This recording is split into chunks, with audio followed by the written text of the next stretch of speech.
Sir, তার কাছে আমার বেশি কিছু চাওয়াননি, তবে একটা অনুরোধ করি, আমার কি একদিনের জন্য জামিন দেওয়া যায়? জামিন? কেন? একজনের কথা দিচ্ছিলাম, তারে বিয়ে করল।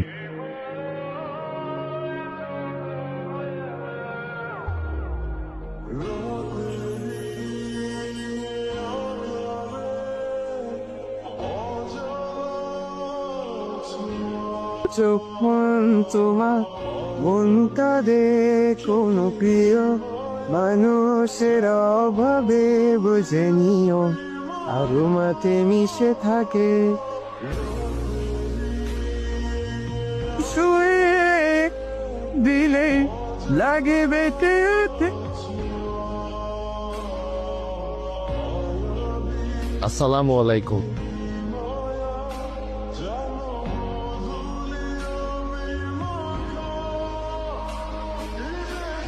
আমি মরে গেলে আমাকে এই জায়গাটায় খবর দিও। সব উল্টো পাল্টা কথা বলতেছ।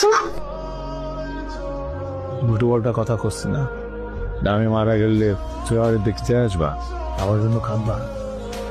যদি মরতো কথা বলিস আমি নিজে তোমার পানির মধ্যে তোমায় মেরে ফেলবানি, গাছ মধ্যে রায় টায় লাগবে না।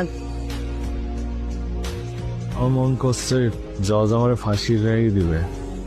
আমার বিশ্বাস তোমারে মাফ করে দেব, তোমার কিছু হবে না।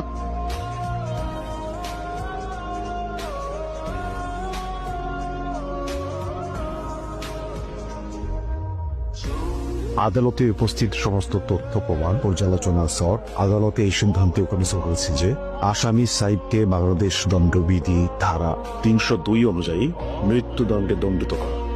আসসালামু আলাইকুম। ওয়ালাইকুম সালাম। ডাকতেছেন? I tried my best, কিন্তু কিছুই করার ছিল না। তা আপনাকে ধন্যবাদ, একদিনের জন্য আমার জামিন দিয়ে আমার বিয়ে ব্যবস্থা করে দেবেন।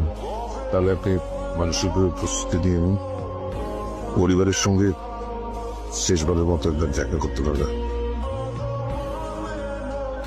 আপনার মতো পাগল প্রেমিক আমি জীবনে দেখিনি।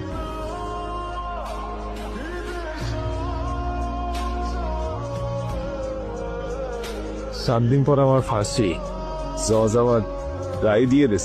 এটা তুই কি করলি? এই শহরে কত মানুষ খুন করে বুক ফুলে চলতেছে, আর তুই যেটা করছো এটা দেড়শোকে খুন করছিস তুই। এটা তো অপরাধ না। বাদ দে না, এই বিষয় নিয়ে কথা বলে তেমন লাভ নেই। তুই আগে তাবিল কর, আগে তাবিল কর, তোর পাশে বল আপনি বাটা যাবি।